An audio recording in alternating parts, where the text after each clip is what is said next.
faded to the frost-marked Alpha Prolo.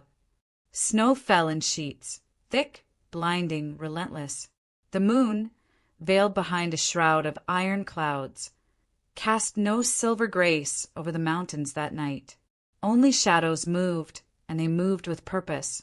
Atop a ridge carved from ice and stone, a lone figure stood against the wind. She was tall, cloaked in wolf fur and desperation, her silver eyes burning like twin moons in the night. Her breath came in broken clouds, each one dragged from lungs heavy with finality. The Luna. Her name was lost to time, but her legacy began here.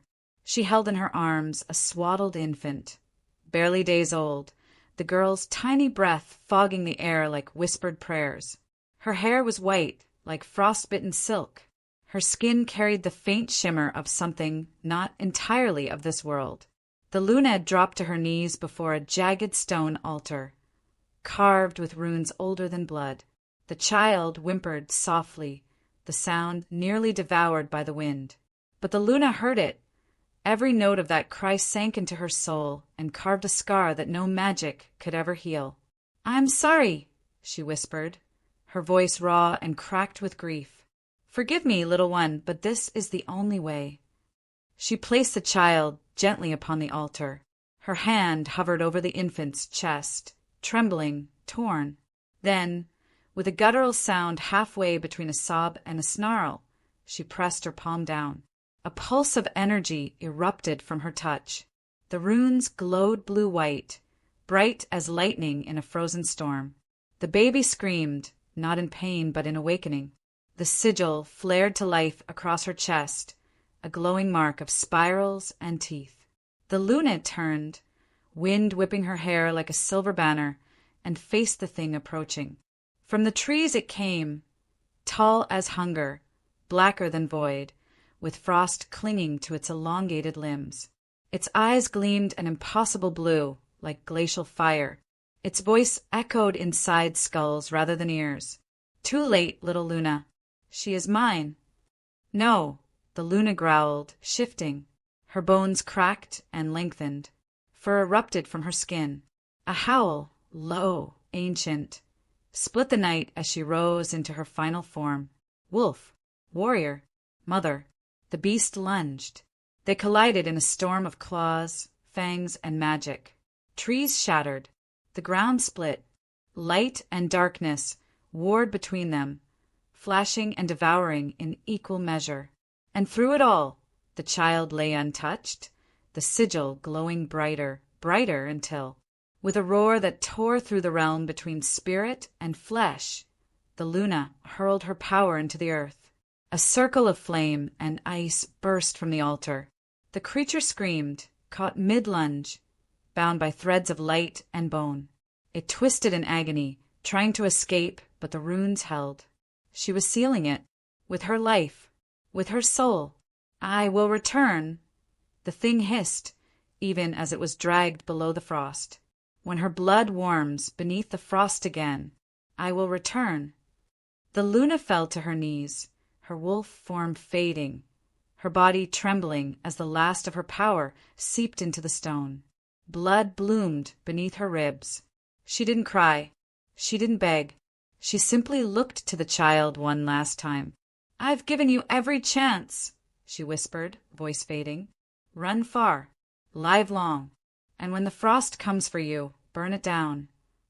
She collapsed, eyes open, staring into eternity. The baby's cries faded into the snow. And then the sigil on her chest flared once, just once, then vanished like it had never been there at all. A wolf howled in the distance, long, mournful, and full of knowing. The forest held its breath. The mountain turned its face, and the frost waited. The sigil flashes, once in the snow, and then vanishes as a wolf howls in the night. Chapter 1. The snow never melted in Icefall. It clung to everything, the trees, the roofs, the bones buried beneath the earth. Even in the brief kiss of spring, when other packs saw green, Icefall stayed white. Cold, silent, watching, and somewhere in its frozen belly lived a girl no one saw. not unless they needed something cut, stitched, or burned clean. Elira Vale. She moved like a shadow through the packed stone hallways, her pale silver braid brushing her spine like frost thread. Her skin was almost translucent, blue veins webbing beneath like frozen rivers. And her eyes, those ghost-colored eyes that shimmered faintly when the moon rose full, they were why the others whispered behind her back. "She's not one of us," they would say, touched by something old. Elira knew. She always knew, but she never said anything. Not when she was passed over for training. Not when the Alpha Sons shoved her into snowbanks or sneered at the way her aura made their wolves shiver. Not even when her fingers bled from stitching warrior wounds too deep for others to bear. Because she was Omega, born low, orphaned early, raised by the pack's bone-weary healer, old Mydra, who'd taught her herbs and silence, both in equal measure.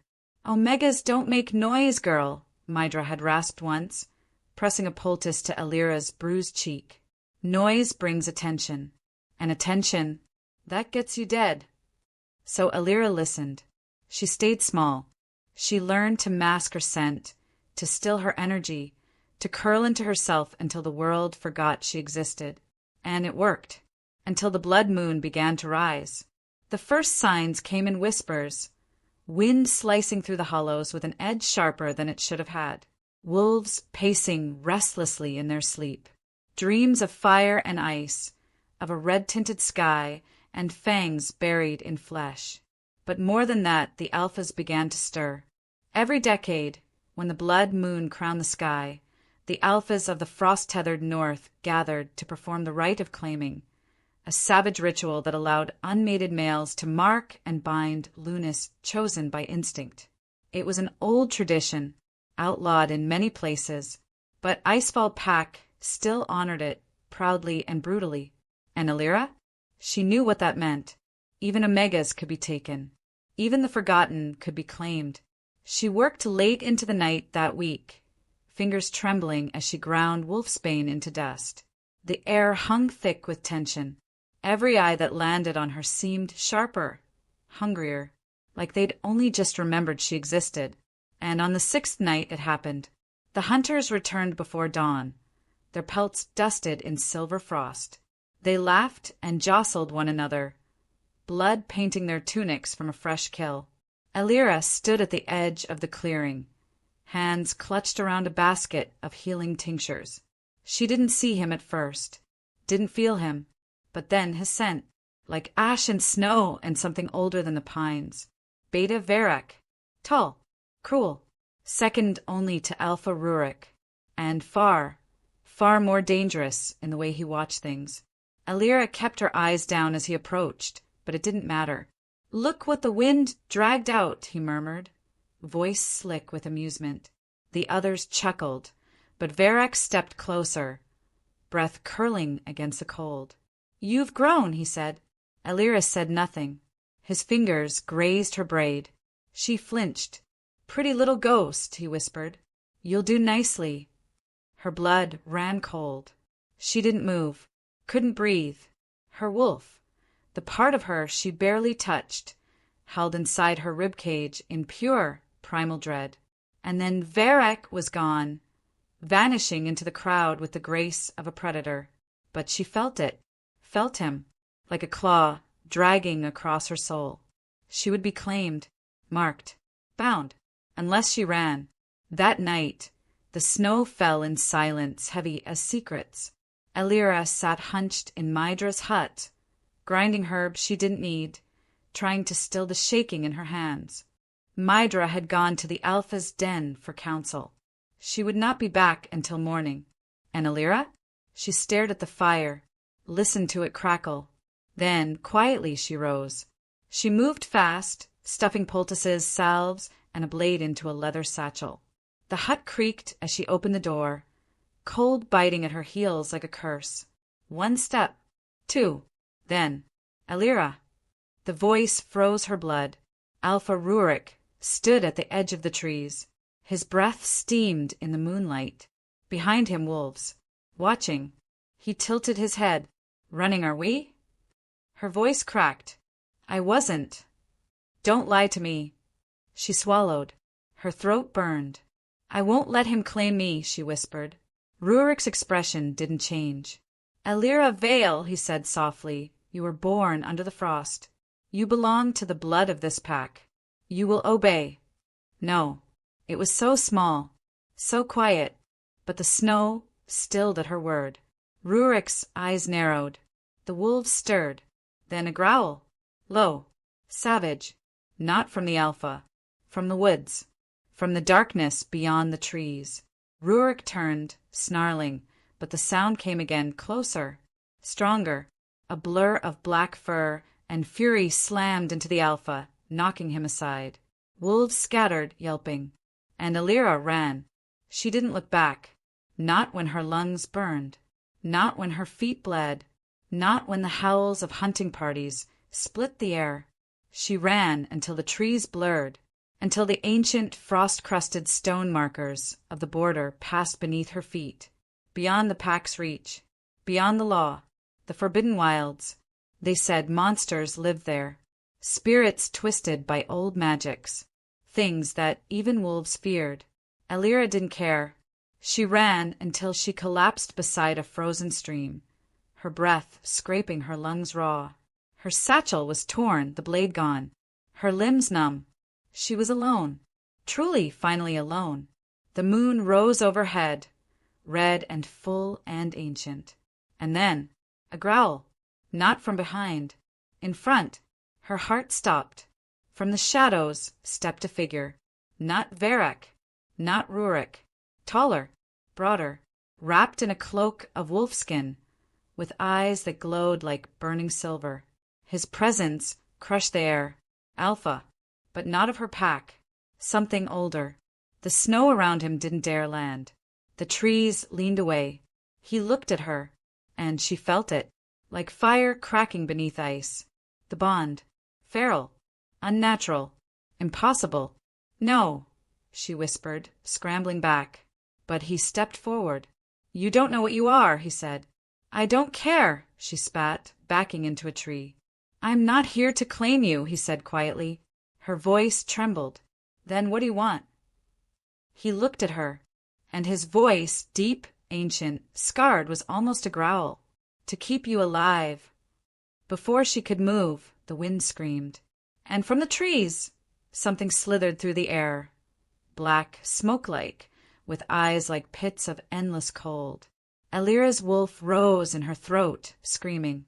The man stepped between her and the thing, and shifted, not into a wolf, into something else, larger, wilder, with markings on his back that shimmered like carved ice, runes born of frost and fire. He struck the creature midair, teeth sinking into its throat.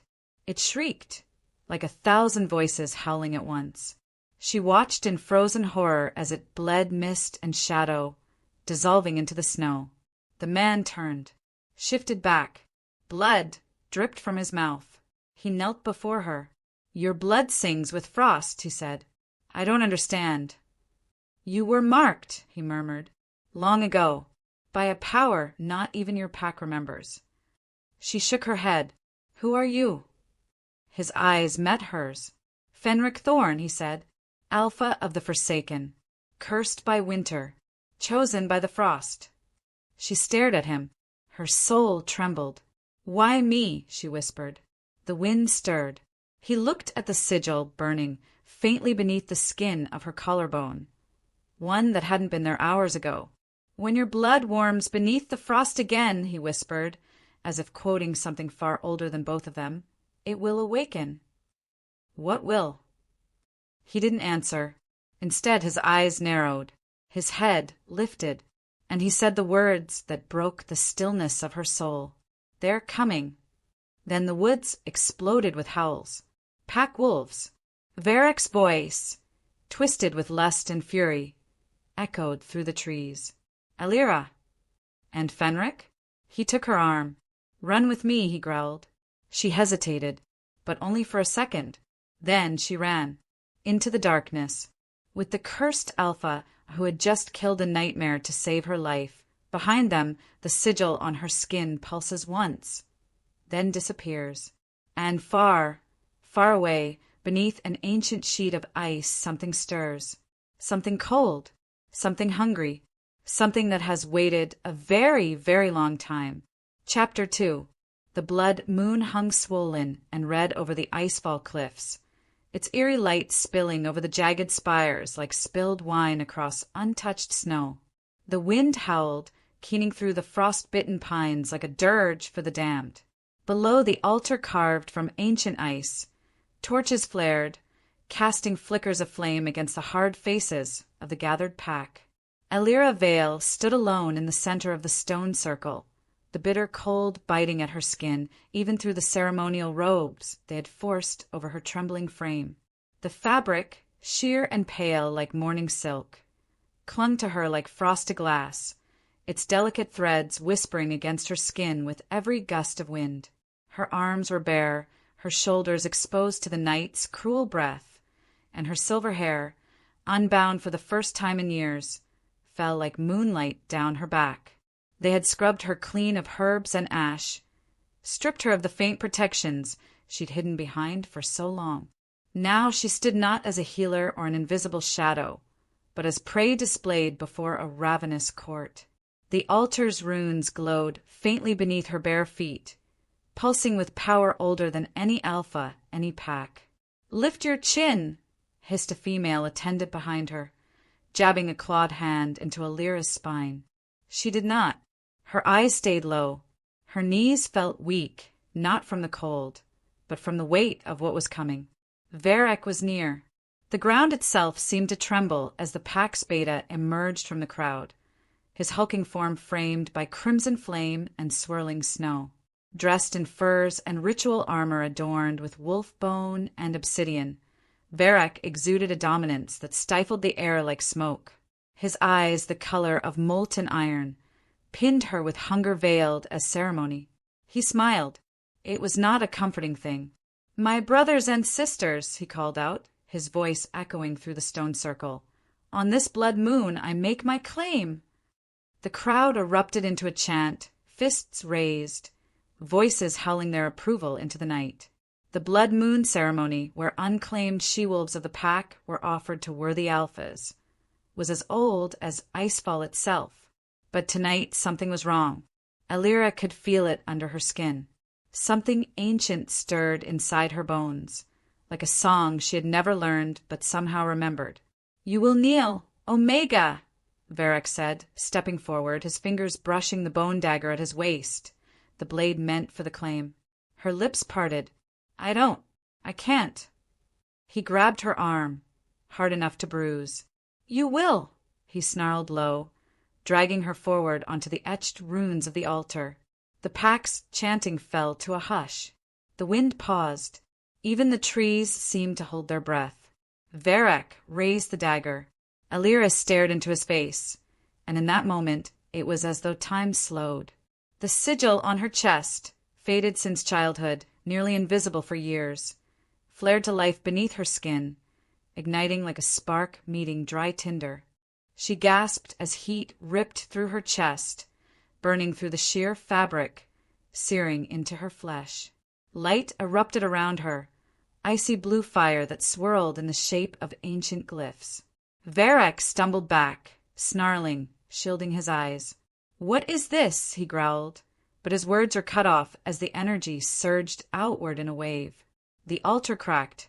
The stone runes beneath her feet split with a deafening crack, and Elira dropped to her knees, clutching at her chest, with a sigil pulsed like a second heartbeat. The crowd erupted into screams and confusion. Snow lifted into a frenzy around her, a cyclone of frost and starlight. Someone was waking. A voice whispered beneath her skin, "Run." She didn't question it. She turned, the robes fluttering wildly around her as she sprinted off the altar, down the ceremonial path, past the startled guards too stunned to act. Behind her, Varek howled with fury, his voice no longer masked by civility. "Get her!" The woods welcomed her like an old friend, branches snapping against her arms, roots grabbing at her ankles. The moon glared down through shifting clouds, casting silver trails on her path as she ran, heart pounding, lungs burning, the wind clawing at her every step. She didn't know where she was going, only that she had to move. Somewhere behind her, the sounds of pursuit began. Shouts, howls, snapping twigs. The pack wouldn't let her go easily, especially not now. The sigil's heat had faded, but the place where it had awakened still ached. Her fingers brushed the tender skin, felt the raised scar burning beneath the cold. What are you? She wondered. What am I? Branches slashed her cheek, toward her arms. Her bare feet bled from the ice and bramble, but she did not stop. She couldn't. Something had changed, something fundamental, and the only instinct she had left was to run before it caught up with her. But the forest was not empty. As she passed through the oldest part of the woods, where even wolves feared to hunt, she felt it. A presence, ancient, watching. The cold deepened, the shadows thickened, and the howls of the pack grew distant, smothered by a deeper silence. She slowed, stumbling to a stop, chest heaving. The trees around her were enormous, their trunks twisted with age and frost, their bark black as shadow. A circle of stones rose ahead, half buried in snow, etched with markings that tugged at her memory. The air shimmered, mist curled along the ground, and then a growl, low, resonant, not pack. Elira froze. From the shadows, something moved. Pale eyes emerged first, then a massive form, fur black as the void, limbs thick with power, claws gleaming like obsidian. It stepped into the clearing with the slow certainty of a predator that knew it did not need to chase. Her breath caught in her throat. The wolf was unlike any she had ever seen.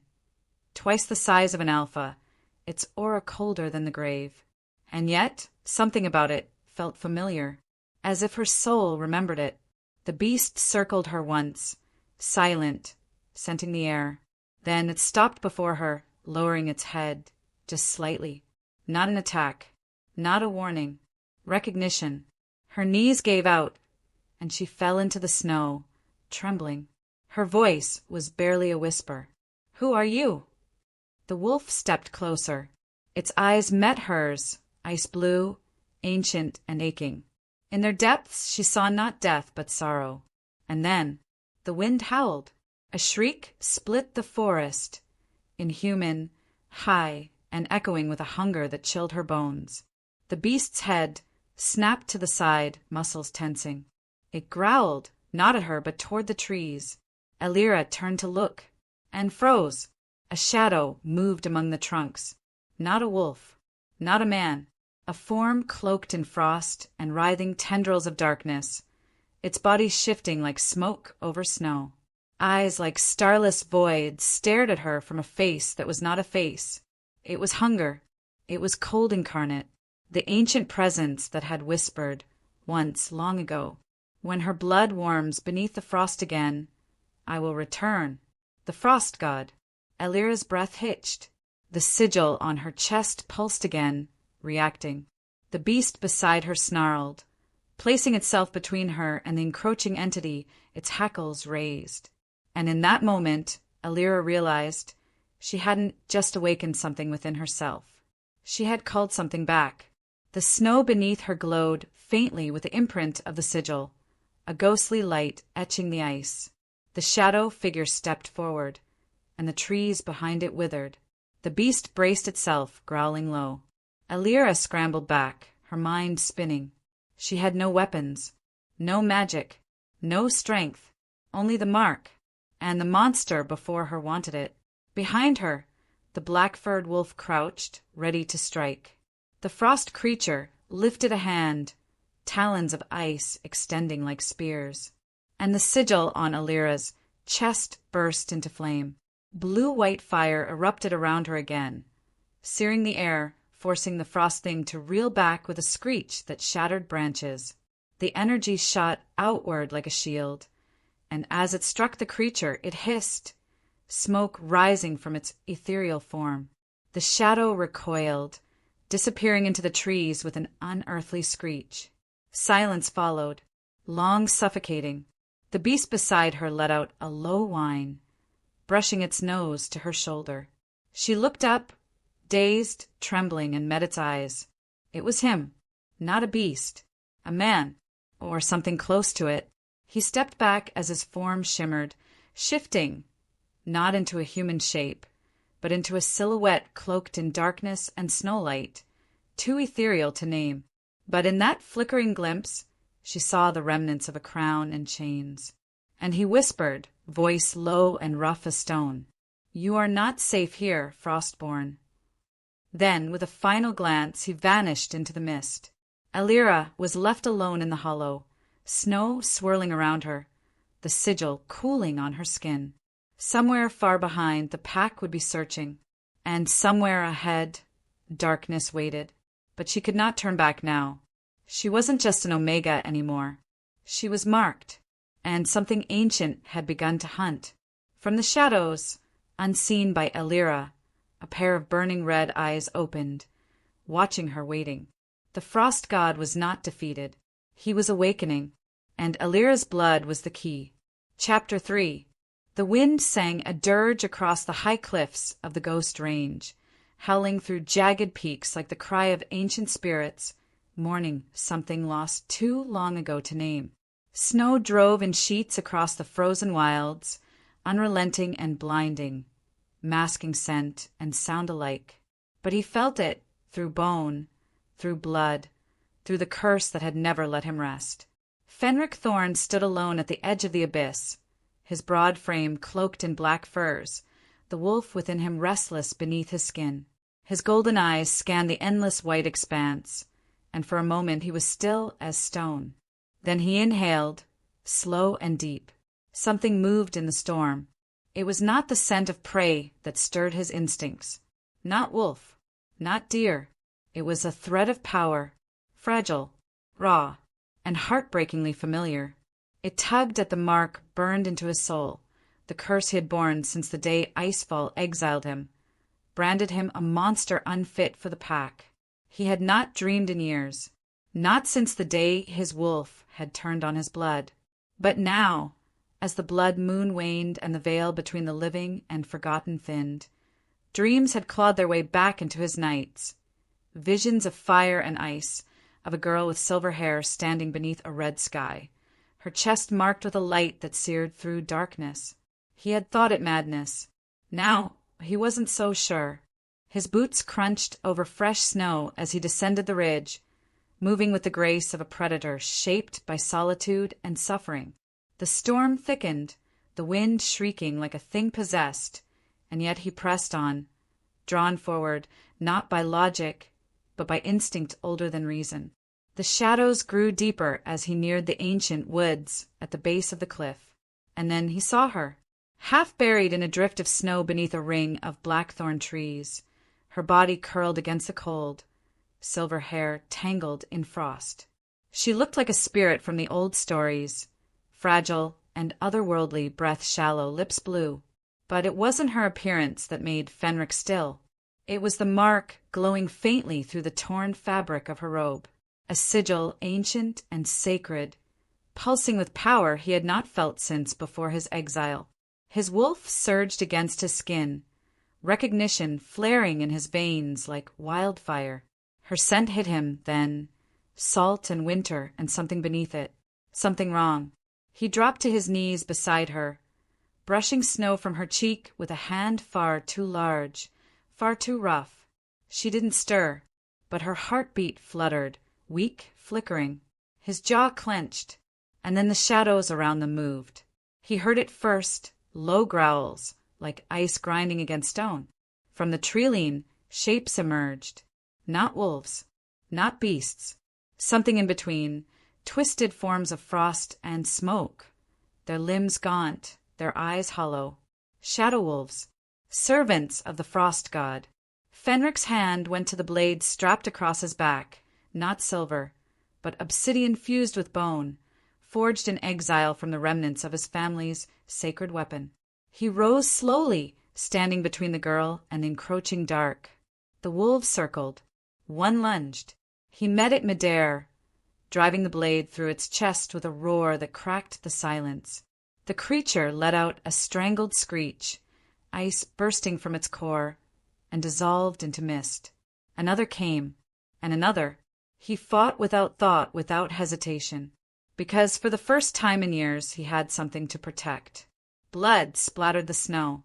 His own. Theirs. But he did not fall. Not while she still breathed. One of the wolves leapt from behind, raking its claws across his back. He turned, grabbed it by the throat, and slammed it into the earth with a feral snarl. His body ached, wounds seeping warmth into the cold. But he stood firm. The last of the creatures hesitated, snarling from the edge of the clearing. And then the sigil on the girl's chest flared. Blue-white light seared the dark, and the shadow wolf recoiled with a shriek before vanishing into the trees. Silence fell. Fenric turned back to her, chest heaving, vision blurred with pain and snow. Her body was still curled in the snow, but her fingers had moved. She was alive. He dropped to her side, gathered her carefully into his arms, her skin like ice against his. Her lashes fluttered, just barely, and her lips parted on a breath he barely heard. "Who?" "I'm not here to hurt you," he said gruffly, though the words felt foreign. He wasn't used to speaking. Not anymore. Her head lolled against his chest.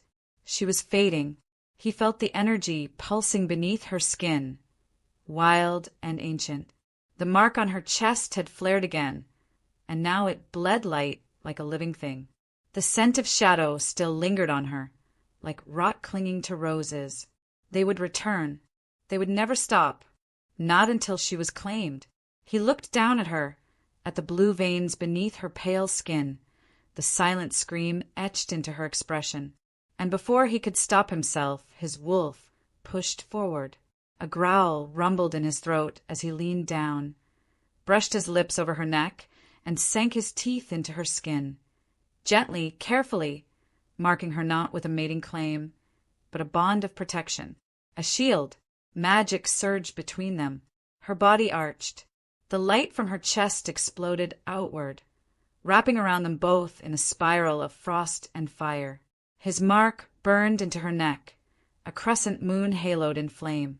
And for the first time since his exile, Fenric Thorn felt something shift in the world. The curse inside him quieted, just enough to breathe. He gathered her tighter, rising with her in his arms. She stirred faintly, fingers twitching against his chest. "Shoo," he murmured, brushing snow from her lashes. "I've got you now." But as he turned toward the deeper woods, the place he called his hollow, her breath hitched, and the sigil beneath her skin flared brighter than ever. A cry echoed from deep in the forest. Not from her, from something else. It had felt the mark, and now it knew where she was. Behind them, hidden beneath the frozen earth, a great fissure split open. Frost spread like veins through stone, and from the darkness below, the frost god stirred. He had found her again, and no Alpha's mark would be enough to stop him. Chapter 4. The cabin was silent, too silent for a place built by a wolf. No creaking of wood settling under the cold, no idle fire crackling in a hearth. Only the wind, whispering outside like a lullaby groan, twisted with time. Elira stirred beneath thick furs she did not recognize, breath shallow, limbs trembling for more than just the cold. Pain throbbed in her neck, sharp and raw, and her chest burned with something deep, something unnatural. She opened her eyes. The ceiling above her was hewn from pine, old beams blackened by time and smoke. A tattered curtain swayed from a half-shuttered window, casting fractured shadows across the room.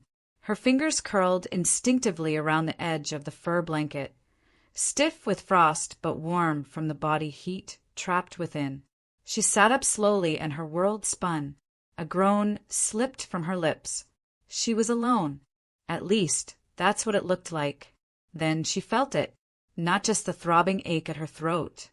but deeper, as if something inside her had shifted, been pulled loose and tethered to something she didn't understand. Panic surged, hot and immediate.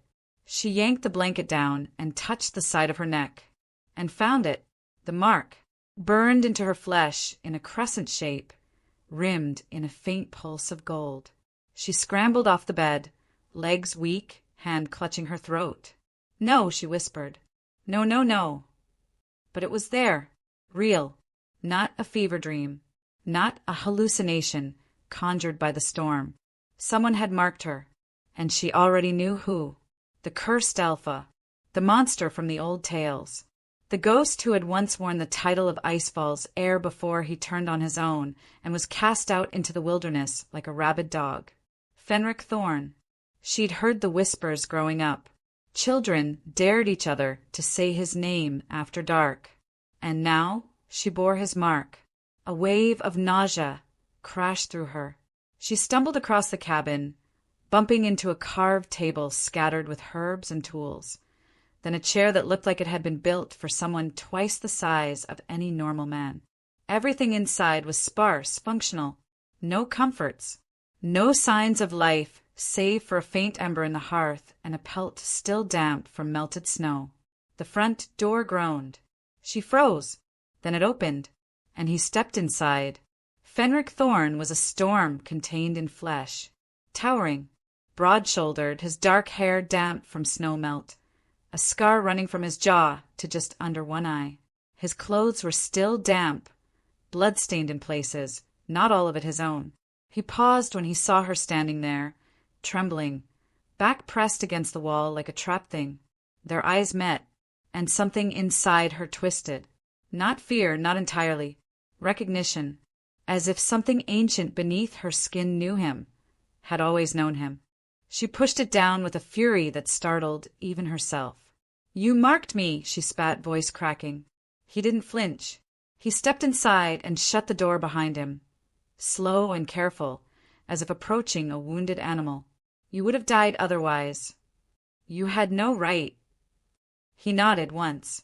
"You're right." She blinked, startled by the calm in his voice. No defense, no anger, just truth. "I should have let the shadow wolves tear me apart instead," she said bitterly, moving sideways along the wall. "Was that your plan? Save the cursed girl so you can bind her to your own damnation?" He didn't rise to it. He crossed the room to the hearth, crouched, and stirred the embers back to life with practiced ease. "I didn't know what you were," he said. "Only that you were in danger, and that something ancient had stirred because of you." She gritted her teeth. "You don't know me." "No," he said, "but my wolf does." Her breath caught. He didn't look at her, just added a log to the fire, the soft crackle growing louder in the silence. "I felt you in the storm, not like a scent, not like a call, like a memory that never happened. That's how the curse speaks to me sometimes." She swallowed the rising lump in her throat, the sigil, the explosion of energy at the ceremony, the mark that lit beneath her skin like wildfire. All of it. The answers were locked inside a story she didn't understand, and he, of all creatures, seemed to hold a piece of it. She shook her head. "Why would I believe anything you say?" He stood slowly, turned to face her, and this time she saw it, his eyes, the hollowness behind the gold, the quiet ache in his stance, as if he'd been carrying something for too long. "You shouldn't," he said simply, "but I didn't bring you here to lie." A beat of silence passed between them. Her voice trembled. "I'm not yours."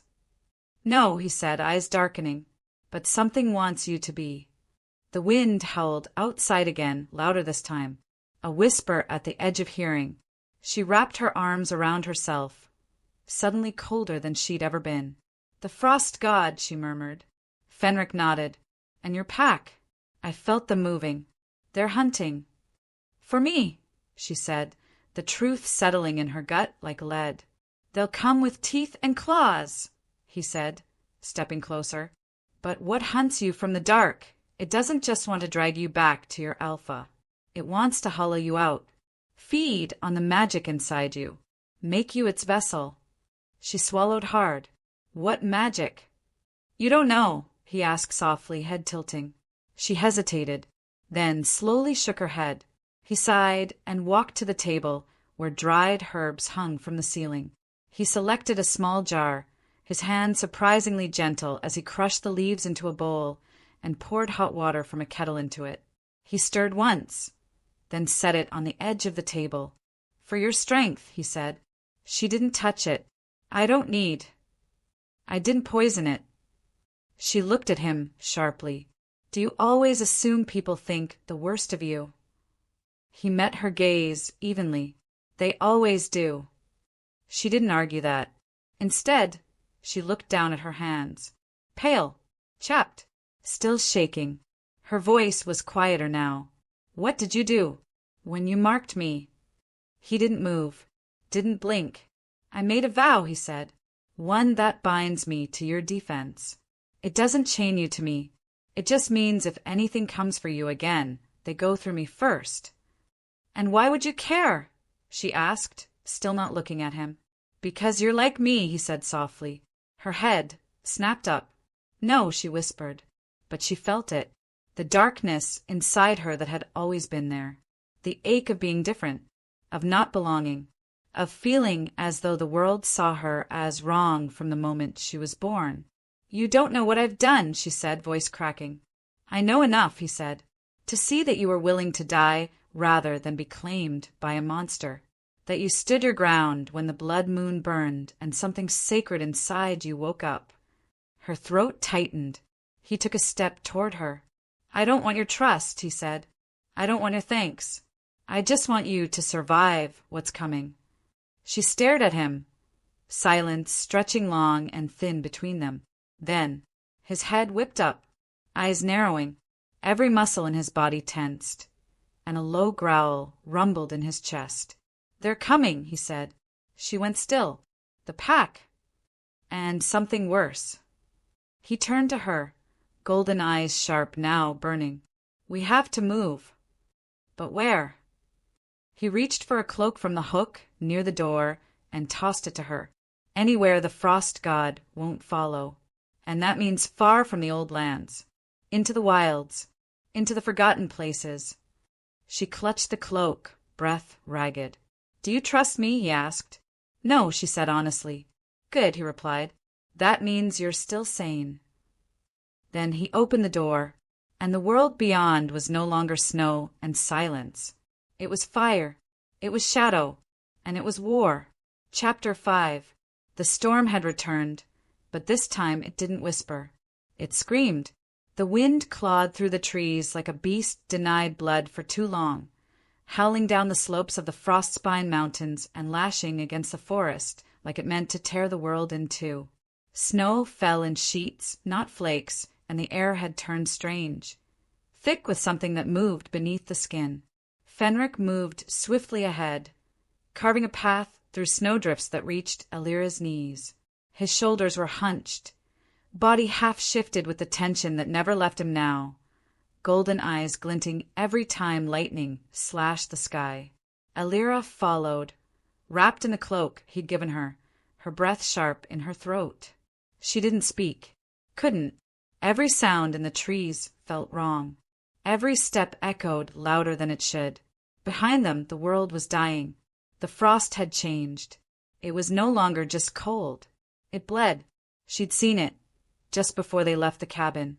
A pine tree blackened with rot, its trunk split and frozen from the inside, oozing slush as dark as ichor. The ground had groaned beneath their feet. A fissure ran through the path like a scar, and from it something ancient had whispered. They hadn't waited to listen. Now, hours later, or maybe longer, time had lost its meaning. Elira's legs trembled with exhaustion, her body battered from the cold and the endless trudging through snow and shadow. But what chilled her more was what she saw when she dared to glance over her shoulder. The world behind them had stopped breathing. Snow did not fall on the trail they had taken. It hung in the air, suspended, twisted into unnatural spirals like frost caught in an unseen vortex. The trees bent toward the path, bark slick with a sheen of ice so dark it looked like obsidian. And moving between the trunks were shapes, not wolves, not human, shadows made flesh. And leading them, just beyond her vision, was a presence she could feel in her marrow. Varric, or what Varric had become. Fenric had said nothing since they fled, but Elira could feel it in the way his shoulders tightened every time the wind shifted, in the way his nostrils flared when a new scent touched the air. He knew what hunted them, and he knew it would not stop. They reached a clearing bordered by towering stone outcrops, like broken teeth jutting from the snow. Fenric raised a hand, signaling her to stop. She dropped to one knee, heart pounding, and stared at the way the snow swirled unnaturally in the open air. It moved like breath, rhythmic, pulsing. Alive! He crouched beside her, speaking low. They're too close. Who? She rasped. His gaze slid toward the woods. Your pack, but not as they were. Not all of them. What does that mean? His jaw clenched. I saw one, earlier. Still wore your sigil, but his eyes were wrong. Frozen over. Hollowed. She shook her head. That's not possible. They're loyal. They were family. Not anymore, he said, voice like gravel. They've been turned. Elira stared at him. By the frost god. His silence was answer enough. Her stomach twisted. All she could see was Varric's face, twisted with fury, the mark on his throat glowing with that unnatural blue light, his voice laced with something older and crueler than him. She stood abruptly, staggering forward a few paces. She needed to breathe, needed space, but there was none. The forest closed in on every side, and above her the sky was beginning to split. She looked up and froze. There was no sun, only a pale sliver of moon behind storm clouds, and beneath it a ring of light, faint but wrong, like an eclipse forming too early. She stared as frost began to spread in a slow spiral outward from the center of the clearing. And then she heard it, a whisper, so faint it might have been imagined. Elira. She whirled. What was that? Fenric turned sharply. You heard it. She nodded. His voice dropped to a growl. Then it's starting. What's starting? But he didn't answer. Instead, he grabbed her arm and yanked her toward the rocks, guiding her into a narrow crevice that led deeper into the stone formation. It was a tight fit, the stone cold against her skin even through layers of cloth. But inside it was warmer. Still, as if whatever cursed the forest couldn't fully penetrate this place. They descended into a shallow cavern. Not natural. The walls bore marks, carvings that glimmered faintly in the dark. Elira reached out, running a hand across one. A sigil, not unlike the one on her skin. She stepped closer, heartbeat thundering. Where are we? She whispered. Fenric's voice came from behind her, low and strained. An old shrine, one of the moon-bound sanctuaries, forgotten long before your pack ruled these lands. How do you know of it? His gaze didn't meet hers, because this was where the frost god first spoke to me. She flinched. You said it only hunts now, she said, that it's after me. He looked at her then, and for the first time since they met his eyes were afraid. I think it's always been after you. The silence between them thickened. She backed away from the wall and sat heavily on a flat stone. Her bones ached. Her skin tingled. Her throat pulsed with the memory of his mark. And behind it all, deep in her mind, something stirred. A flicker of light. An altar. She blinked. What did you see just now? Fenric asked, kneeling before her. She hesitated. I think I saw something. A dream. But I was awake. Describe it. Stone, runes, and blood, running like ice over my hands. His jaw tightened. It's reaching you sooner than I thought. She looked up sharply. You knew this would happen. I suspected. The moment I saw your sigil light beneath my mark. She shook her head, voice rising. You think I'm part of this prophecy, or curse, or whatever this is, but I didn't ask for it. I didn't want this. I know, he said gently, but now I'm hunted. My own pack is twisted, and I keep seeing things I don't understand. He stepped closer. You are not cursed, he said. You were chosen. She stared at him. I don't want to be chosen. I didn't either. Their eyes locked, and something between them cracked. Not affection, not trust, but understanding. The fire of it burned low, steady, shared pain. Then, her head snapped back. The vision hit her like a strike to the chest. She stood on a frozen plain, an altar before her, carved from obsidian and rimmed in blood that glittered with frost. The sky above churned with storm clouds, and kneeling before her was a figure in chains, their body limp, their voice whispering, "You were born to bleed for me." The words seared her mind. She screamed. Fenric caught her as she collapsed, trembling. Her eyes fluttered open and met his. "What did it say?" he asked, voice low. She swallowed, tears sliding down her cheeks, not from pain, but from the fear that burrowed deeper now than ever before. It said, her voice broke. It said, "I was born to bleed." Fenric's expression hardened, and somewhere far above them, in the heart of the storm, something laughed. Chapter 6.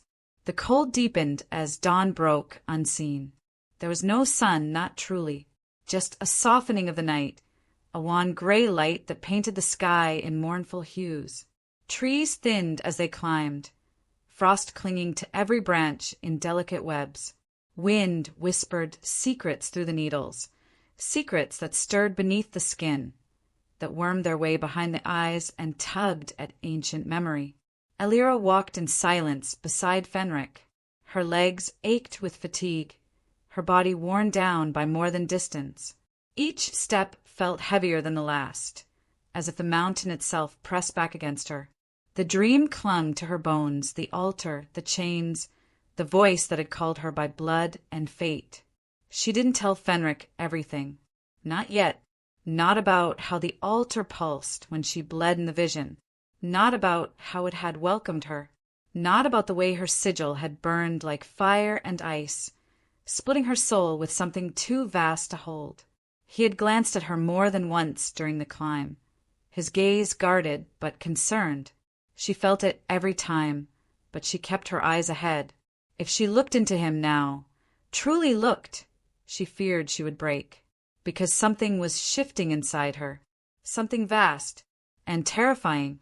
They reached a ridge lined with pale stone and thick pine. The path narrowed to a slit between two jagged spires. Beyond it the air shimmered. Elira paused, frowning. "It's here," Fenric said, his voice low. "You'll feel it before you see it." She took a hesitant step forward. The world rippled. Not like heat distortion. This was colder, clearer, a veil lifting. The snow around them changed, each flake suspended midair, light catching in frozen fractals that glimmered like trapped stars. And past the veil, nestled within a steep fold of the mountain, was the crystal sanctum. It didn't look real. It rose from the stone like it had grown there, its walls shaped from crystalline ice and ancient, silver-veined rock. Pillars of translucent quartz spiraled upward, catching the thin morning light in muted rainbow shards. The structure pulsed faintly with life, not warmth, but awareness. The air hummed, ancient magic, woven into the very bones of the sanctuary. Elira stood frozen. It was beautiful and terrifying. Fenric placed a hand on her back and guided her through the archway, carved with forgotten runes. As they stepped inside, sound dulled. The storm's wind vanished. Only silence met them, profound and complete. The entry chamber opened into a vast circular hall. The floor was smooth crystal, shot through with veins of silver and blue. Runes glowed faintly beneath her feet. Above, a dome of glass-like ice arched overhead, showing the stormy sky like a frozen mirror. And standing at the center, as still as the mountain itself, was a woman. Tall, slender, her skin pale as moonlight, her eyes the color of glacial water, hair white, braided with frost-lace threads. She wore robes spun from something that shimmered like morning snow, her hands clasped before her. Though she looked no older than middle age, power clung to her like breath to a blade. Elira's step slowed. Fenric stopped beside her and inclined his head. Elder Leora. The woman turned, and her gaze met Elira's with a weight that froze her in place. You brought her, Leora said. She bears the sigil, Fenric answered, and the frost god hunts her. Leora stepped forward. Her movements were graceful, but each one echoed like thunder inside Elira's mind. She reached out without asking and took Elira's wrist, lifting it to study the sigil burned into her skin. Elira flinched, but Leora's eyes only widened.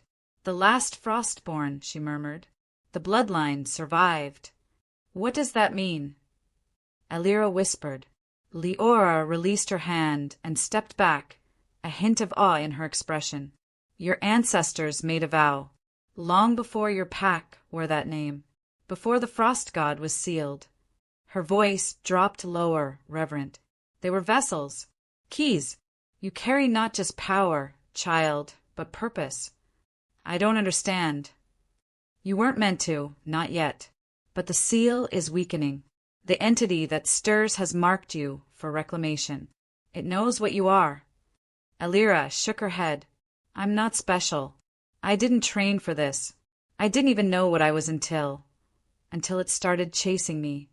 Blood doesn't wait for permission, Leora said softly. It remembers, even when we do not.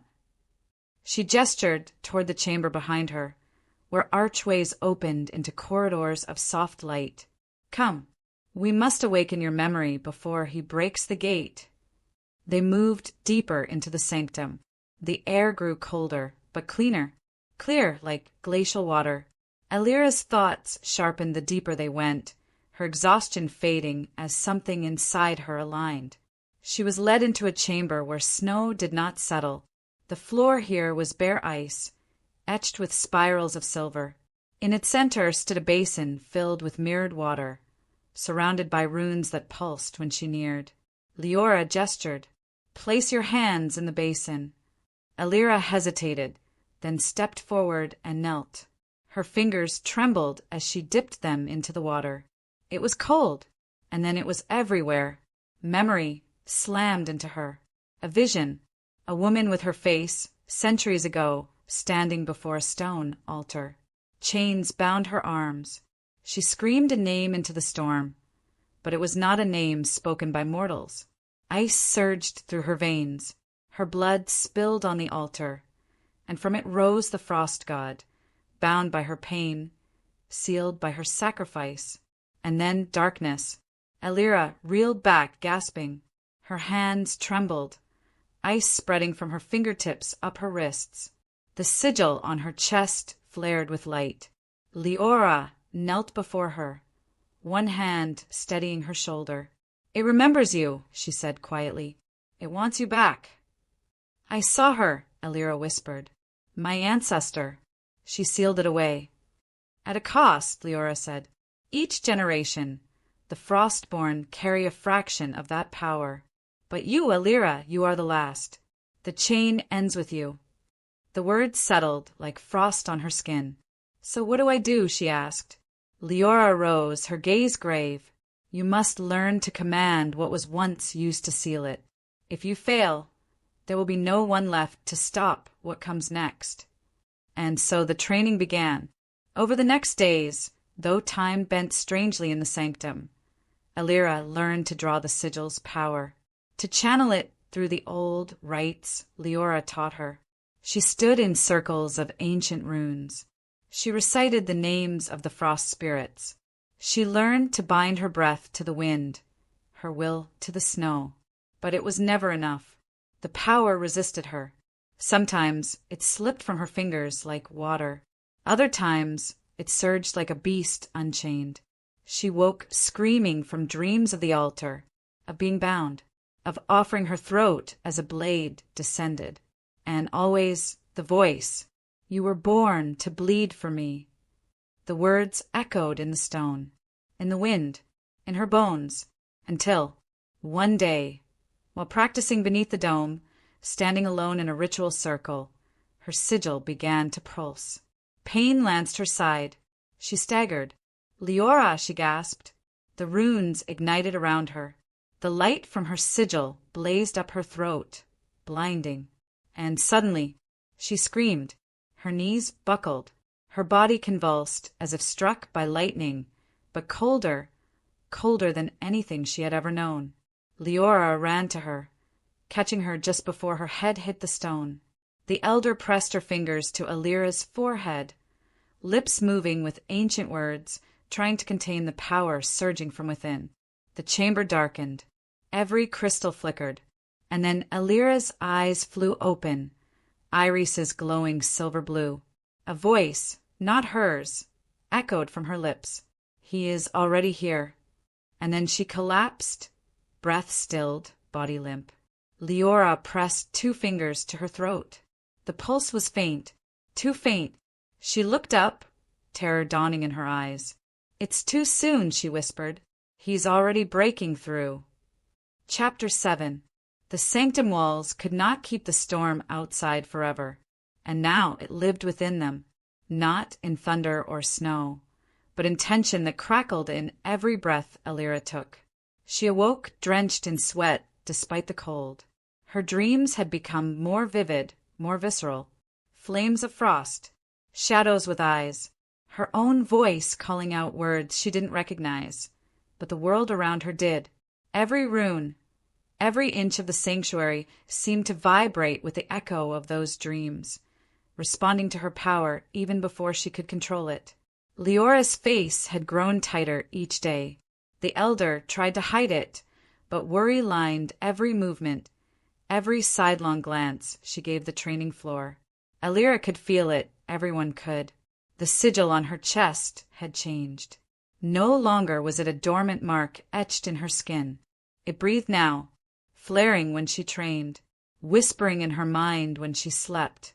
It thrummed with energy, raw and ancient, pulsing in time with a second heartbeat she'd only begun to feel. One not hers, and yet somehow deeply of her. The frost god was no longer reaching. He was waiting, watching, and her blood stirred in response. Leora began training her differently now. No longer just the ancient rites of ice binding and sigil focus. Now they awakened her Luna energy, the breath of the moon, the part of her that was not just frostborn, but alive, tied to the world, to nature, to something older than war or prophecy. "You were made to imprison him," Leora said one morning as Elira stood in the sacred pool, barefoot in freezing water that refused to numb her. "But your soul was forged by something wilder. Not just cold, not just chains, life, and that is what he fears most." Elira closed her eyes.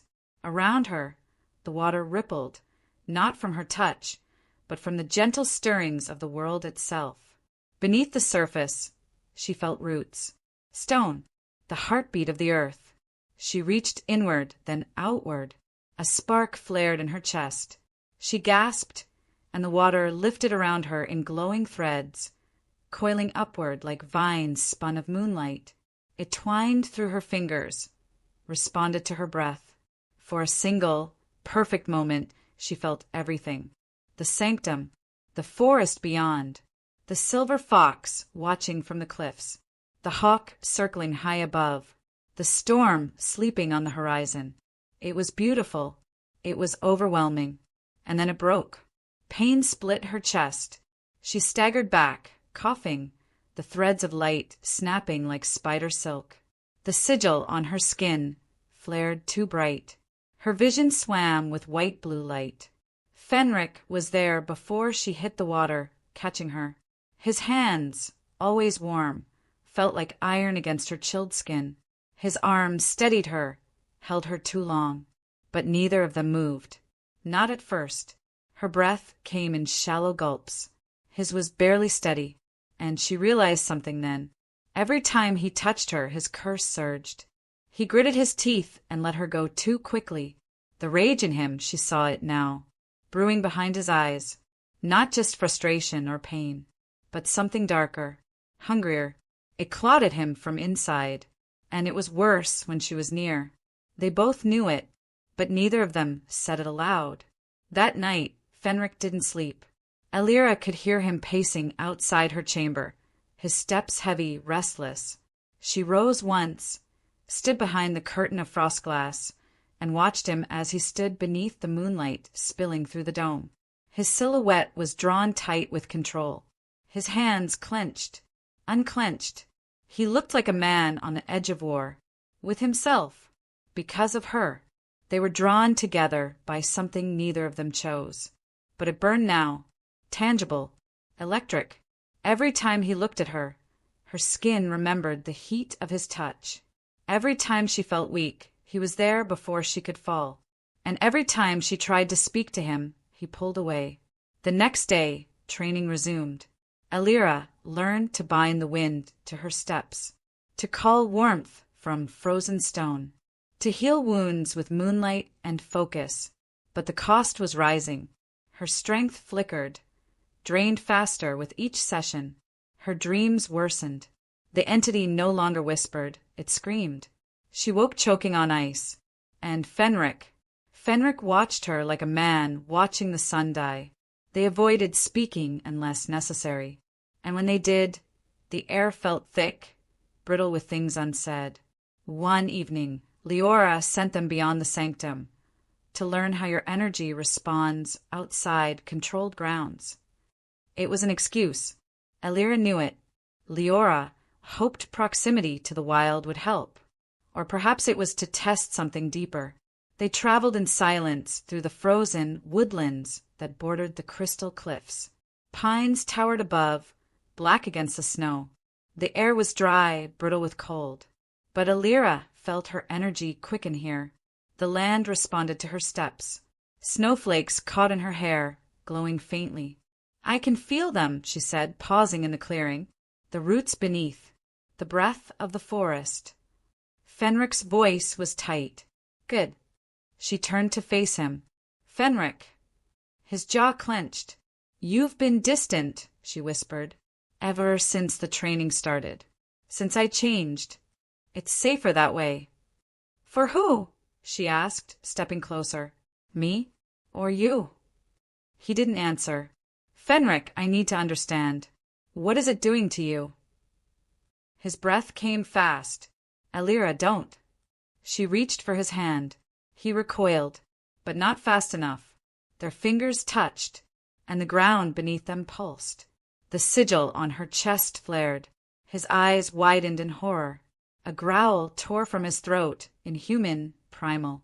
He staggered back, gripping his head. Elira, what's happening? I told you. His voice was a snarl now, deeper, rougher. I can't be near you. Why? Because this thing in me, this curse, it's feeding off you. She froze. Feeding. He met her eyes, and she saw it then, the golden flicker behind his irises, the way his shoulders hunched, like he was fighting something just beneath the surface. His hands trembled. Claws, razor sharp and silver black, burst from his fingers. I want to protect you, he breathed. But the more I'm near you, the worse it gets. I don't want to hurt you. Elira stepped forward, trembling. Then don't run from me. Let me help you. There has to be a way. There isn't. He reached for her and kissed her. It wasn't soft. It wasn't gentle. It was desperate. A storm breaking. Fire and frost colliding in a kiss that scorched through every wall they'd built. His hands fisted in her cloak, hers tangled in his tunic. The forest held its breath. The world narrowed to the space between them. Her heart thundered. His soul burned. And for one breathless moment, there was nothing else. Then, he tore away, staggered back, claws fully extended now, eyes glowing with a light not his own. No, no. His body convulsed. His breath came in gasps. He dropped to one knee, snarling. Elira, run. She didn't move. Run. The voice was no longer entirely his. It had changed, beast and man entwined. He gritted his teeth, every muscle shaking as he tried to resist the shift surging through him. I can't hold it back. Then he lunged, and the forest shattered into chaos. Chapter 8. The forest held its breath. And so did Elira. Fenric's body twisted mid-lunge, snarls ripping from his throat as claws glinted beneath the rising moon. His muscles bulged with fury he could no longer suppress, and his eyes, they weren't his anymore. Not completely. Gold bled into obsidian, ringed in frostlight. The look in them was primal, feral, and yet beneath the wildness she saw agony. A silent scream, trapped inside him, begging her not to run. So she didn't. She raised a hand, her fingers trembling. "Fenric!" she whispered, the word more plea than command. He growled in response, low, guttural, the sound of something ancient stirring in the marrow of his bones. The sigil on her chest pulsed. She didn't think, didn't calculate. She felt, and acted. Lifting both palms, she let her energy open wide, unshielded, a floodgate crashing down in the heart of winter. The Luna power burst outward, cold and silver bright, not to repel but to heal, not to destroy but to soothe. Threads of moonlight wove from her fingertips and wrapped around him. The moment the light touched his skin, Fenric roared, not in pain but something deeper. A war cry and a confession tangled in one. His claws slashed at the air but didn't strike her. His knees buckled. The light pulled taut, and for a moment she feared it would break him. But then his body stilled. He sank to the ground, chest heaving.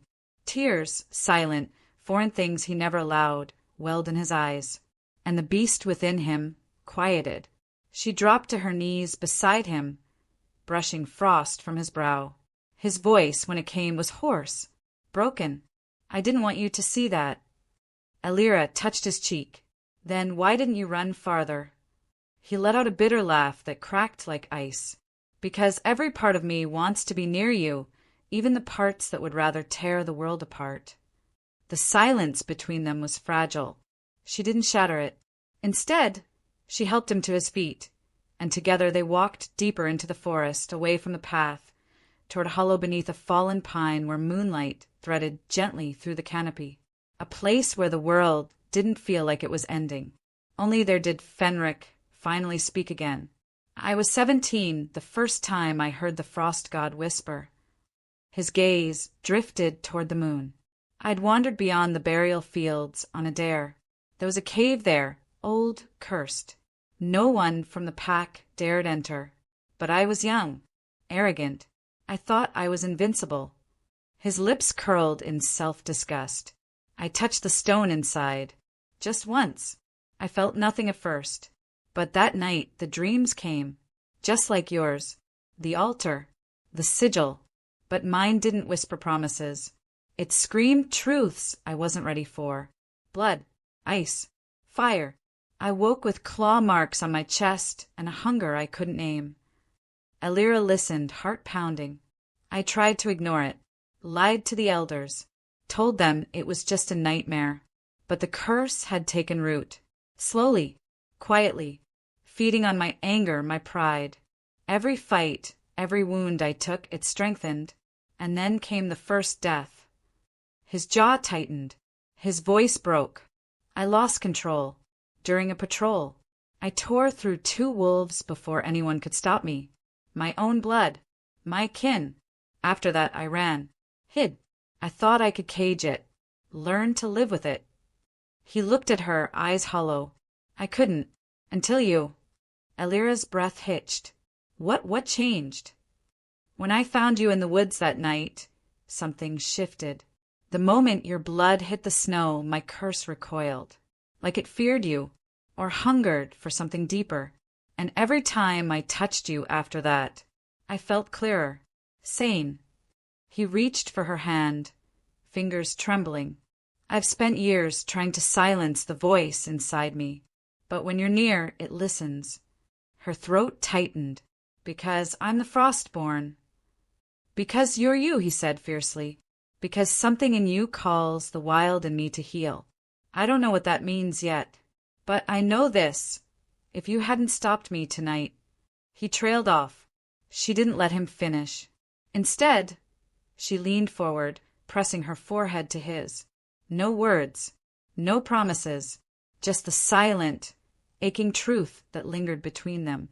They were fire and frost, moonlight and shadow, curse and cure. Their pain had always been a mirror. Now so was their hope. He wrapped his arms around her, held her like the world might steal her if he let go. And for the first time since the dreams began, Elira felt warm. Not safe, never safe, but seen. That night, they didn't return to the sanctum. They stayed there in the hollow, wrapped in cloaks and silence, watching frost curl over pine needles and stars burn above the treetops. Neither slept much, but when they did, it was tangled together, his heartbeat a drum against her spine, her breath a bomb against the war inside him. No dreams came, only stillness, only peace. It wouldn't last. The first warning was the silence. Bird song didn't return with the dawn. The second was the way the wind shifted, sharp and metallic like blood on snow. Elira stirred first. Fenric was already half awake, eyes narrowed, body tense. Something was wrong. They returned to the sanctum at full speed, racing through the trees, senses stretched to the breaking point. And then the smoke came into view, dark plumes curling above the crystalline trees. No, Elira breathed. They burst through the final thicket into the heart of the sanctum. Chaos met them. The outer wards had been shattered. The frost runes glowed a desperate red, barely holding. The crystalline spires of the sanctuary had been scorched black at the base. Shouts rang through the forest clearing, wolves clashing with twisted, frost-shrouded figures that moved with a jerking, unnatural grace. And at the center of it all, Varrock, or what had once been him. He stood at the sanctum gates, eyes blazing like twin shards of ice. His body was veiled in frost armor, spiked and writhing, as if the ice had become a living thing. His hands dripped black frost, and behind him a legion, not hunters, not wolves, but thralls, bodies stolen by the frost god, eyes hollow, limbs stiff, bearing weapons carved from jagged ice and bone. He lifted his hand and pointed directly at Elira. There, he said, his voice layered with another, something inhuman, resonating like a glacier breaking. The vessel awakens. Fenric stepped in front of her, his claws unsheathed, his growl thunderous. You won't touch her. But Varrock only smiled, and behind him the thralls surged forward. Chapter 9. The air thickened, charged with something dangerous. The sounds of battle ripped through the silence like an open wound. Metal clashed with bone, the sharp cracks of it reverberating through the forest. Elira's heart raced in her chest as her senses came alive, every breath filled with the coppery tang of blood, the sharp stench of ice and fire. The scent of war was upon them now, and Varrock was at the center of it. A savage grin twisted on his face as he stood tall, his frost-coated armor gleaming in the low light of the morning. His eyes, those once bright, loyal eyes, were gone, replaced by an unnatural blackness, gleaming with the malevolent presence of the frost god that had claimed him. His mouth was a sneer, his form a nightmare made flesh. You think your mate can save you? Varrock taunted, his voice a low, mocking growl. I am what waits in your blood, Elira, what you were born to face. The words hit her like a physical blow. The pulse in her sigil flared, an answering surge deep within her, as if the blood in her veins screamed at the presence of the curse that now hunted them both.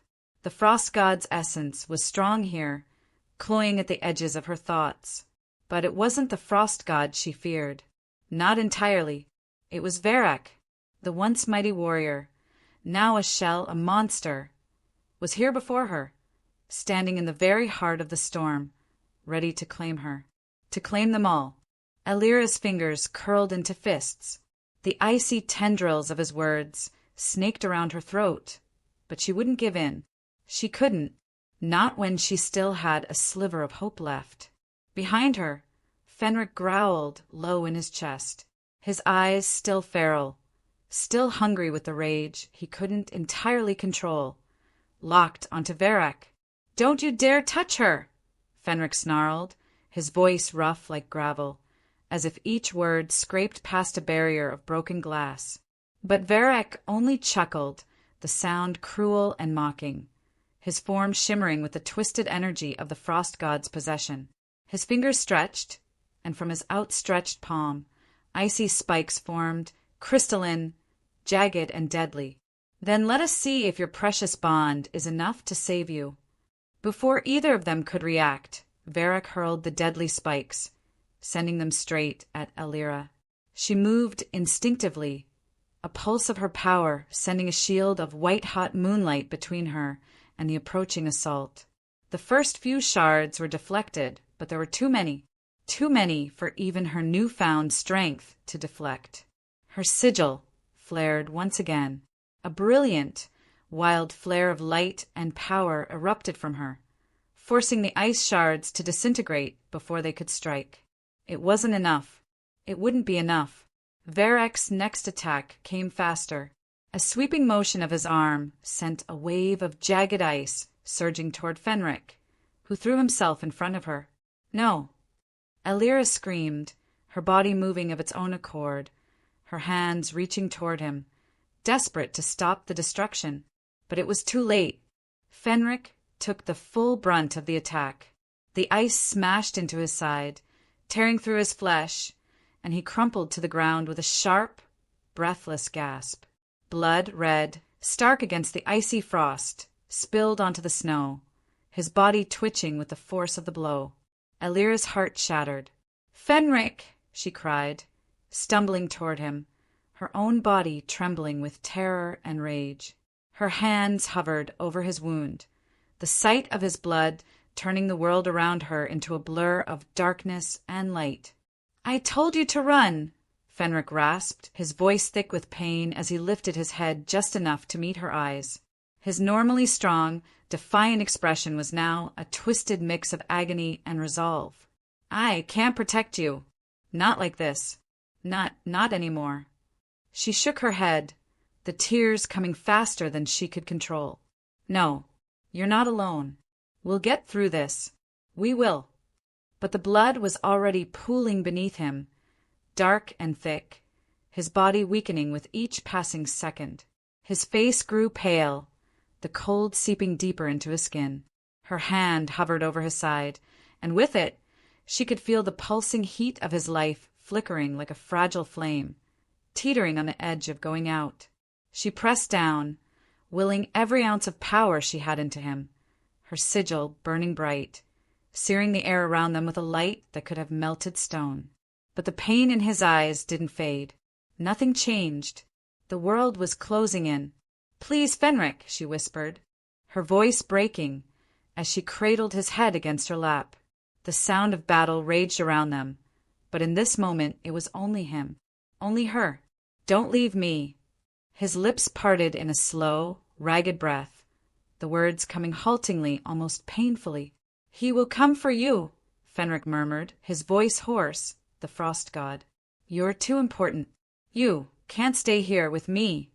Her hand touched his face, a silent vow of strength, of defiance, and her sigil flared. It felt as if the entire world was crashing down around them, and yet, with her heartbeat pounding in her ears, she could hear only him. The sigil on her chest pulsed again, brighter than it ever had before. She felt the energy rise in her, raw, untamed, burning like ice in her veins. And as her power surged, her vision blurred, the connection to Fenric deeper now, more powerful than ever. She could feel his heartbeat, struggling to stay steady. But she could feel something else, too, an emptiness deep inside her, something pulling at the edges of her soul, something ancient and dark. And then, bang! A pulse of energy shot out from her body, sharp and fierce, like an explosion of pure frost. It blasted outward, a wave of energy that swept across the battlefield, cutting through Varric's frozen thralls, knocking them back as the frost and ice shattered under the force of it. The air grew colder, the ground beneath them cracking with the sheer force of her power. The blast was blinding. Everything turned to white light, and for a moment, Elira thought she might pass out from the intensity of it. But through the haze she felt something, a tug in her chest, a raw, insistent pull as if the sigil had its own life, its own demands. And then, just as suddenly, the light dimmed, and she collapsed back into the snow beside Fenric. She could barely breathe. Her body trembled, her limbs aching from the release. And when she looked at Fenric again, his eyes were closed, his breath barely a whisper, but still there, still alive. But for how long? Her heart hammered against her ribs, and her eyes darted around the battlefield, searching, no, begging for something, anything that would give her hope. The air was still, eerily quiet, except for the low, mocking laugh that echoed from the shadows. Varric, he had survived the blast, and now he was coming for them. Elira's grip tightened around Fenric's limp body, and in the distance, something darker began to stir. Chapter 10. The journey back to the altar was nothing like the first time Elira had approached it. Then there had been hope, naivety even, and uncertainty about the forces at play, about what she was truly capable of. But now, as the wind howled and the snow whipped against her face, everything felt different. The air was thick with an almost tangible pressure, as if the very earth beneath her feet was holding its breath. Each step took them closer to the heart of the storm, to the place where fate had set its cruel course. Fenric was beside her, though not entirely. His presence was a storm unto itself, his body trembling with a quiet rage that gnawed at his bones. His curse was still with him, still eating away at him from the inside out. Every movement he made, every breath he took seemed to cost him something. The air around him shimmered with the weight of his bloodlust, but he kept himself contained, just barely.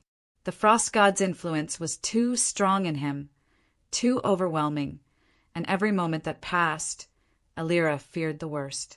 He was slipping, piece by piece. The altar loomed ahead, stark against the snow-covered landscape.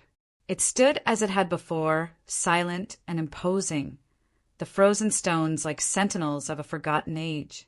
The sigils carved into its surface glowed faintly, as though responding to the presence of the two who had returned to it. The Frostborn, Elira, was here, and the power of the altar could feel her. And yet there was no relief, no comfort, just the suffocating weight of the choices she was about to face. Elira swallowed hard, her throat tight. She had known this moment would come. The knowledge had gnawed at her from the very first night the sigil had appeared on her skin. But now that it was here, it was harder than she could have imagined. "Fenric!" she whispered, barely more than a breath. Her fingers curled into the fur of his cloak, needing the connection, needing his strength to bolster her own. "I don't know if I can do this. I don't know what's right anymore." His head turned toward her, his eyes, dark and heavy with the weight of his curse, locked onto hers. There was a rawness in them now, an intensity that made her chest ache. He had given so much, had sacrificed so much for her already. And now, at the precipice of everything, he was still here, still standing. "You don't have to do it alone," he said, his voice rough, laden with unspoken pain. He reached for her, his hand shaking, but steady as it touched her cheek. "I'll take your place. No," Elira said, her voice firm despite the weakness that crept into her limbs. She pulled away from his touch, feeling the raw power of her sigil pulse against her skin. The truth was too clear, too undeniable. "You can't. I have to do this. It's the only way." Fenric's jaw clenched, and for a moment his face twisted with a mixture of fury and helplessness. His fists tightened at his sides as he took a step forward, closing the distance between them. His breath was ragged, as though the very air burned his lungs.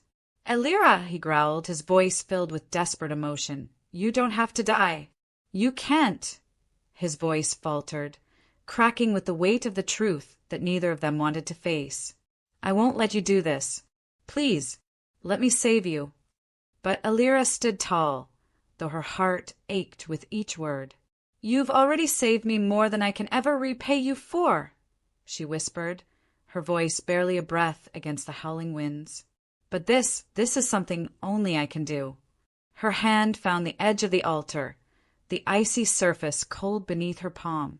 The sigils burned against her skin, and for a fleeting moment she felt the pull of the frost god's power, a sharp, biting tug that reached deep into her soul.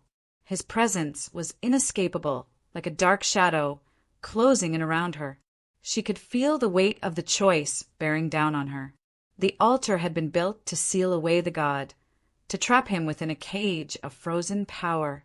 The bloodline of the Frostborn had been created for one purpose, to bind him, to sacrifice themselves in order to keep him imprisoned. But now, as the sigil on her skin pulsed with raw, uncontrollable power, Elira knew that there was another option, another path. To awaken the ancient power within her, to fight back against the god himself. But it would come at a cost. It could very well destroy her. It could destroy everything. Fenric's voice broke through her thoughts, rough and full of pain. "Elira, please!" His breath came in shallow gasps, his hands trembling as they reached for her once more. "I can't lose you. I can't." His words were a jagged edge against her heart. She knew the depth of his love, knew the weight of his words. But the truth was this. Elira had always known that this day would come. She had always known that it was her fate to face the frost god alone, to either seal him away or risk losing herself to his darkness. And in that moment she understood. It wasn't just the frost god she had to face.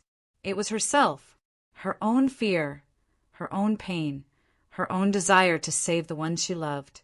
The weight of the world pressed against her chest, and she could feel the coldness of the choice, the icy grip of fate that had brought her here. "I'm sorry, Fenric," she whispered, her voice trembling, "but I have to do this. I'm the only one who can." And with those words, the decision was made. She turned toward the altar, her heart pounding in her chest, and stepped forward. The sigil on her skin flared once more, an intense, blinding light that burned through her entire being. It was the light of the Frostborn, the light of the power that had always been within her. It surged through her, filling every fiber of her body, burning away every doubt, every hesitation. But with the power came the darkness. The frost god's presence reached out, a cold, suffocating hand that wrapped around her soul, pulling at her very essence. She could hear him now, his voice, a whisper of ice and rage, curling through her thoughts. "You are mine, Luna," he crooned, the words like a caress, though they were filled with venom. "You were born to bleed for me." Her heart stopped. The sigil on her chest burned hotter than ever, but it wasn't enough. The god was rising, his essence filling the air with a chilling hunger. Fenric's voice, raw, desperate, reached her ears as he moved toward her, but it was too late. "No!" he shouted, his voice filled with agony. But she couldn't hear him anymore. The frost god was here, inside her, all around her. And as Elira stood at the altar, the full weight of her fate pressing down on her, the darkness took hold. And then, through the stillness of the air, Varrock, no longer himself, consumed entirely by the frost god, snarled, "You are mine, Luna. Bleed for me." Chapter 11. The world around them fell silent, as if time itself held its breath. The power of the sigil surged through Elira's veins, hot and cold, light and shadow, a maelstrom of conflicting energies that threatened to consume her. She could feel the frost god inside her, clawing and twisting, a malevolent force that tore at her very soul. But there was something else, too, a presence that anchored her. Fenric's presence, his strength, his love. Her hands trembled as she raised them, palms up, feeling the power of the sigil, the power of the Frostborn, ripple through the air around her. The wind howled, the snow whipping in swirling eddies, as if the earth itself was bearing witness to the ancient ritual she was about to complete. But this wasn't just an ordinary ritual. This wasn't just sealing the frost god away. This was a battle for her soul, a battle for Fenric's life, and, above all, a battle for love. Elira closed her eyes for a moment, the cold, biting winds of the altar brushing against her skin. But within her there was warmth, a warmth that came from deep within her chest, from the very place where her bond with Fenric burned like an eternal flame. It was this bond, this love, that had brought her here, and it was this bond that would see them through.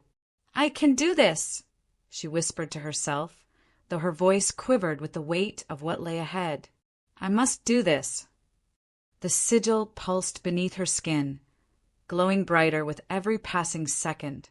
It felt as though the world itself was splitting open, a great rift between her and the frost god opening wide. She could feel him pushing against her, his will, his darkness, his icy hunger, but she wouldn't let him win. Not today. Not when she had so much to fight for. "Elira!" Fenric's voice was rough, his breath shallow as he moved closer, his powerful form towering over her. He placed his hands on her shoulders, his touch grounding her, anchoring her to this moment. "We can do this. Together." She turned to face him, her eyes filled with a mixture of fear and determination. His face was drawn tight with pain, his eyes shadowed by the curse that still held him. The frost god's influence was clear in him. He fought it with every breath, but the battle was far from over. But Elira knew, deep within her, that they were stronger together. Their bond was something no god could break. She reached out, taking his hand in hers, their fingers entwined, and in that moment their bond flared, bright and powerful, a living force that surged through them both. The connection between them felt like a lifeline, and Elira clung to it as though it was the only thing keeping her grounded in the storm. Together, they were a beacon of light in the darkness. "Together!" Elira whispered, her voice thick with emotion. Fenric's lips twisted into a faint smile, but it was full of pain. "I don't care what happens," he said, his voice low, filled with raw honesty. "Just don't let go of me." "I won't," Elira promised, her voice firm. Her hand found his chest, over his heart, and she pressed it there, feeling the steady, rhythmic beat beneath her palm. The heart of the man she loved.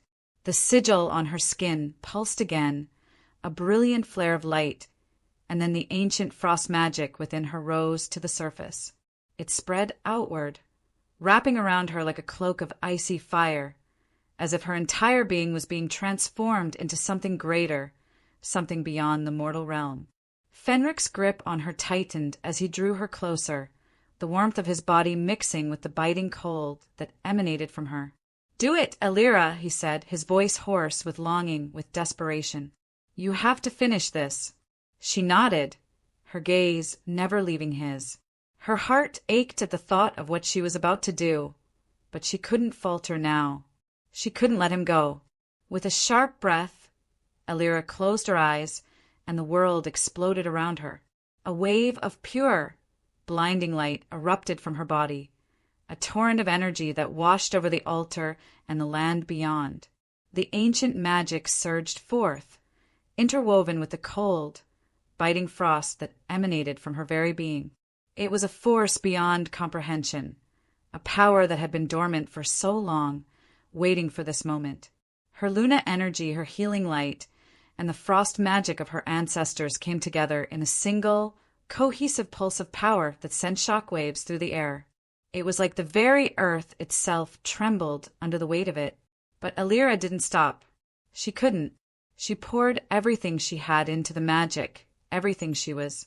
Her love, her pain, her fear. She poured it all into the power of the sigil, into the fight for Fenric's life, into the battle to free them both from the curse that had shackled them. And then, as the power reached its peak, the frost god screamed. It was a sound like nothing Elira had ever heard before, an ear-splitting, inhuman howl that echoed through the air like the cry of a dying animal. It was the sound of something ancient and monstrous being torn apart, of its power being shattered by the light of love, of sacrifice. The magic exploded outward in a brilliant burst of light, the raw energy of it lighting up the sky and the world around them. The air crackled with power, the snow around them turning to mist in an instant, as though the very fabric of reality was bending beneath the weight of their love.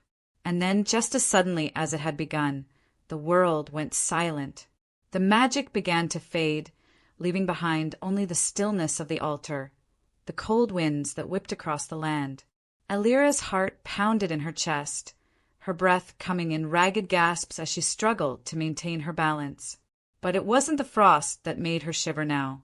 It was the weight of what she had just done, the sacrifice she had made to free Fenric, to save them both. But as the last remnants of the magic faded into the air, Elira's eyes widened in horror. Fenric collapsed before her. He fell to his knees, his hands splayed out in front of him, his body trembling violently. His breath was shallow, his eyes wide, but there was no sign of life in him, no pulse, no heartbeat.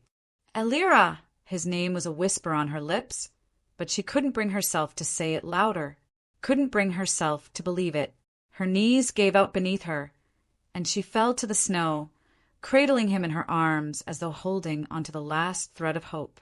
Her breath caught in her throat, her heart breaking as she stared down at him, her hands shaking as they touched his cold skin. "No," she whispered, her voice barely audible. "No, please. Fenric." Tears welled up in her eyes, and her throat constricted with the overwhelming grief that washed over her. She couldn't breathe. She couldn't think. All she could do was stare at the man she loved, the one who had given her everything, lying lifeless in her arms. "Fenric!" she breathed, shaking him, desperately trying to rouse him from the grip of death. "Please, please don't leave me. You're my fate. You have to come back to me." But Fenric did not respond. Her heart shattered, and in the depths of her grief, she could feel something stirring within her, a desperate, overwhelming need to save him. She wouldn't let him go. Not now. Not when everything had led to this moment. She placed her hand over his heart, feeling the coldness of his body, and whispered one final plea. "Please, Fenric, please don't leave me." Chapter 12. The world, once chaotic and frenzied with magic and power, now lay in a haunting stillness. The winds had ceased their roaring, and the snow, which had once been whipped into a frenzy by the surge of energy, had softened, falling gently around them in a quiet dance. There was peace now, a deep, resonant calm. And in the midst of that peace, Elira's heart beat with a slow, steady rhythm, as if the world itself had matched its pace. Her hands trembled, though, as she held Fenric in her arms. He had been cold, so cold, and she had not known if she could ever warm him again. But the magic within her, the sigil that had once been her curse, had found its way to its true purpose. The power of the frost, the healing light of her Luna essence, and the raw love between them had fused together, restoring him. And now here he was. Fenric's chest rose and fell with a steady breath, and Elira watched, awestruck, as the icy chill that had once marked him began to dissipate.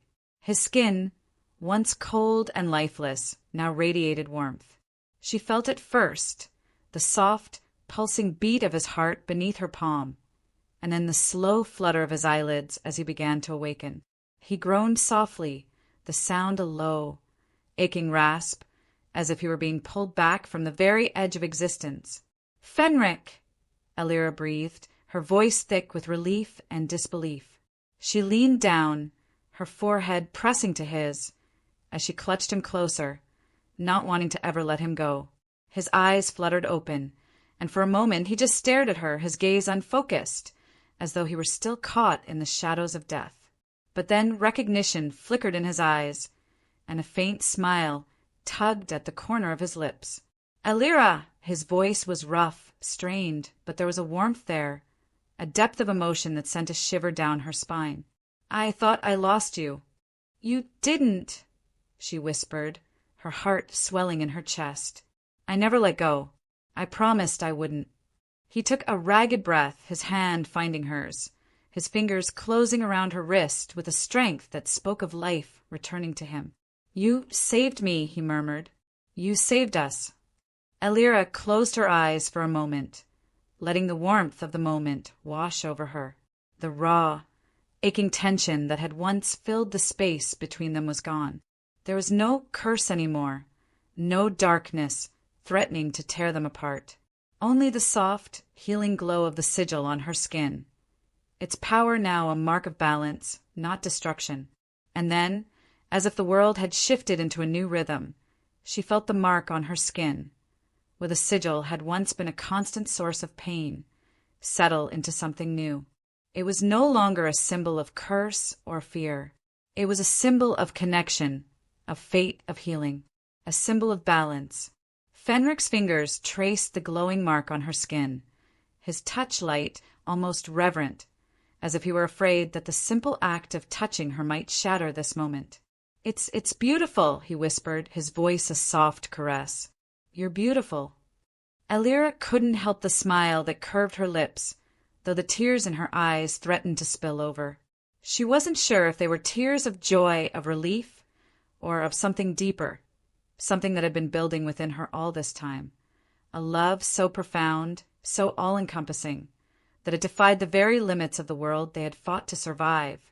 "You're not so bad yourself, Alpha," she said, her voice trembling, but her smile never wavering.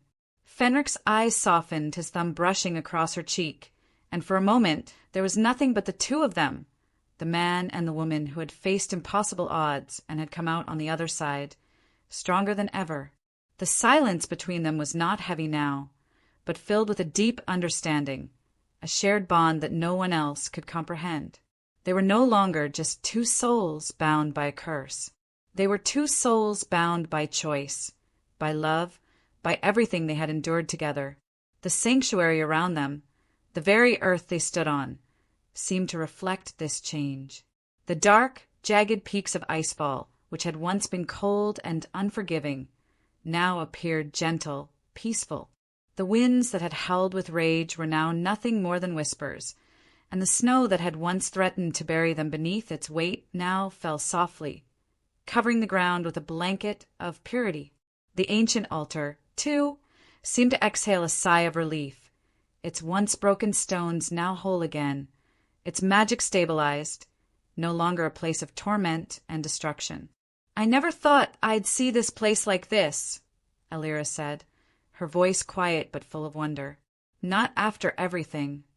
Fenric, still holding her close, turned his gaze toward the altar. His eyes darkened for a moment, remembering the pain, the bloodshed, the curses that had nearly destroyed them. But then his expression softened, and he squeezed Elira's hand, his touch firm and reassuring. "We've come through the worst of it," he said. "We've rebuilt. And now we have the peace we fought for." Elira nodded, resting her head against his chest as she let out a deep, contented sigh. For the first time in so long, she felt at peace. There was no threat looming over them now, no curse hanging by a thread, no prophecy to bind them in chains, just love. She lifted her head to look at him again, meeting his eyes, those eyes that had once been filled with so much pain, so much uncertainty. Now they were filled with something else, something beautiful, something pure, something she could feel deep in her bones. Her fingers gently traced the edge of his jaw, the stubble there rough against her skin, and her heart swelled with something powerful, something irrevocable. "Fenric," she said, her voice thick with emotion. "We've fought so hard, and now we have this. We have each other." He kissed her then, soft, but filled with a raw, desperate need, as though he were pulling her into him to make sure she was real, to make sure that the peace they had fought for was not a fleeting dream. When they finally pulled away, breathless and dizzy with the intensity of the moment, Fenric looked at her with a tenderness that melted every remaining doubt in her heart. His hand slid down her back, pulling her closer, as though he never wanted to be apart from her again. And for the first time, Elira knew that they were exactly where they were meant to be. The frost had never marked her for death. It had marked her for him. As the snow continued to fall gently around them, Elira and Fenric stood over the ancient altar, their hands entwined, their hearts beating as one. And in that moment, it didn't matter what the future held, because they had each other. "I'm yours," Elira whispered, her voice low, filled with an emotion that could never truly be captured in words. "And you're mine." Fenric's smile was slow, full of everything they had endured, and everything they had yet to conquer. "Always," he whispered. The snow danced softly around them, and the world seemed to fade away.